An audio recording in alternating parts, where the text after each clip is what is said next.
hey, I can tell how smart you are, but your life does not reflect that. What the hell is going on? You can become anything you want to become, but you're going to have to pay a heavy price to get there. The most successful people in the world are the people that can self-soothe. So can you avoid being triggered? If you're being triggered and you look outward and you're angry at the person that triggered you, that's weakness. You are manifesting weakness. You have to go, ooh, someone has triggered me. That means I have an insecurity around this thing. I need to address my insecurity. And then that's going to put you in a far more powerful position to move forward. So the people that are successful, they can self-soothe, they can stay emotionally calm in the midst of the storm. When everybody else is panicking, they're only looking at solutions. And that's the other thing about the no bullshit, what would it take game. The whole point is to switch you out of problem mode into solution mode. Most people can only see, these are the 152 ways that this could go wrong. And we started doing that to say, no matter how outrageous, there is a way to pull this off. So what would need to be true for this to work? Stop telling me all the things that aren't going to work. Tell me the thing that is going to work. And once you get to that, go, okay, well, if we did X, Y, Z, it would work. Okay. Now, are we willing to do that? Yes or no?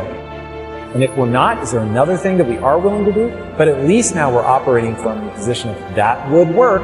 And successful people are about that. They are good decision makers. They are hyper resilient. They don't stop at failure. They don't get in their own way from an ego perspective. They look nakedly at their own inadequacy.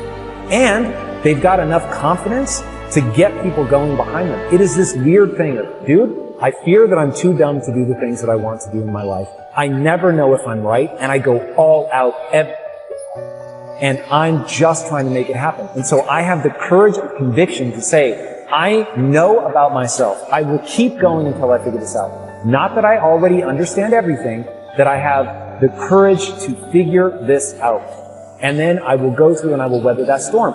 People are intoxicated by that certainty, where I'm like, hey, get behind me. I will get us through this. I'm not telling you I already understand everything, but I am telling you I will not stop fighting until we get to the other side. Dude, the way that people will pile in behind you when you do that, I have the chills now because I know how people respond to that. So if you can manage your emotions, if you've got the courage to fight through that storm, if you're not easy to knock off your pedestal and you're humble enough to know that you're almost certainly making mistakes so that you know when to correct course, that's the recipe.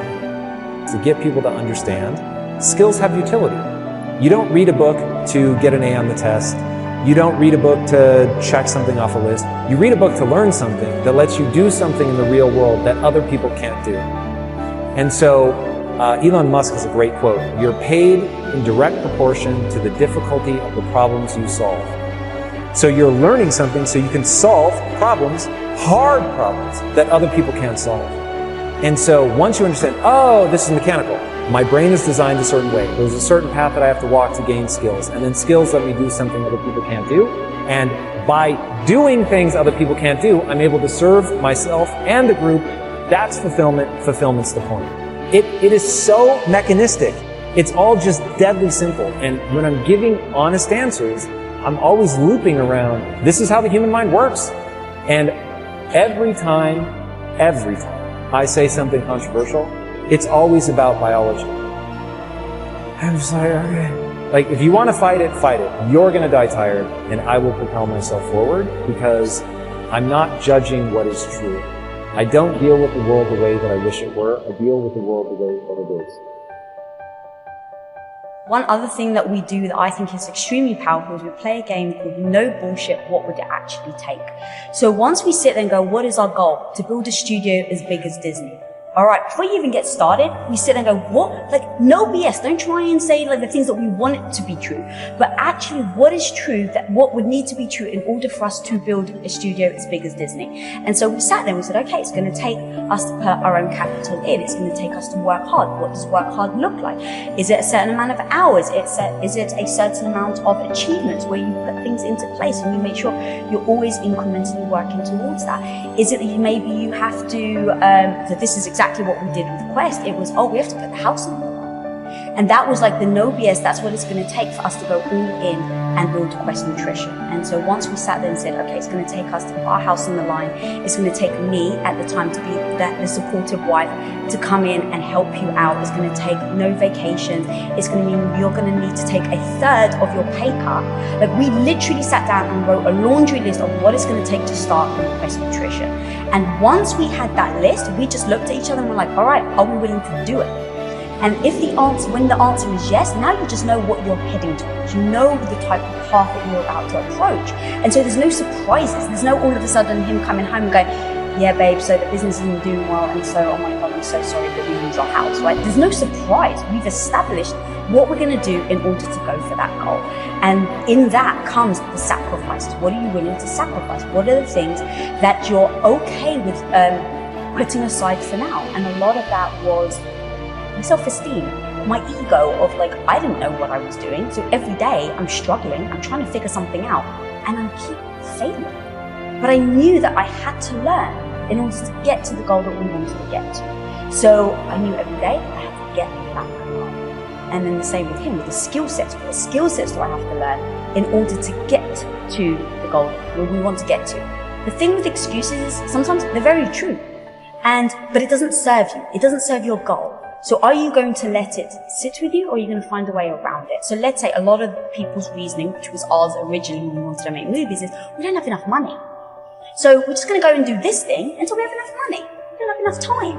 And the truth is, if you play the no BS, what would it actually take? When you say, I don't have enough money, then you keep going down and go, well, how much money do I need? Okay, what would it take for me to get that money? And sometimes people don't want to look at the answers. So maybe it takes you having to sell your house, move in with your in-laws, and rent one of their bedrooms for the next 3 years in order to save your money so that you can go and start a company.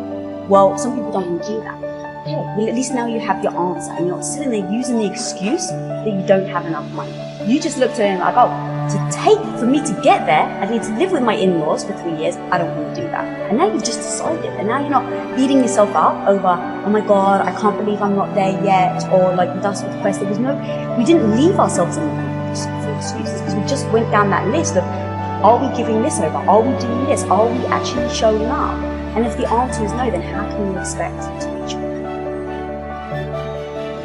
I don't think of myself as being highly intelligent. I meet minimum requirements. There's no doubt. I don't want people to think I don't think I can, get my way through life. But what I'm good at, and what we're good at together, is not being right all the time. It's basically learning from your mistakes. So the physics of progress is you come up with a hypothesis that should be as informed as possible. You figure out a way to turn that into something you can actually do. So you're going to run a test. Then you actually run that test. And then this is where most people fall down. You have to lower your psychological defenses to stare nakedly at the results. And oftentimes that's going to be, you didn't do something well, you didn't think through this right, you made a mistake somewhere. And then if you're willing to do that and you learn from that, then you can re-inform your hypothesis, make it a little bit better, run that whole system again. And once you get in that loop, then you can really make progress. But yeah, the tenacity it takes to face your inadequacies and continue to try, that's where we've succeeded.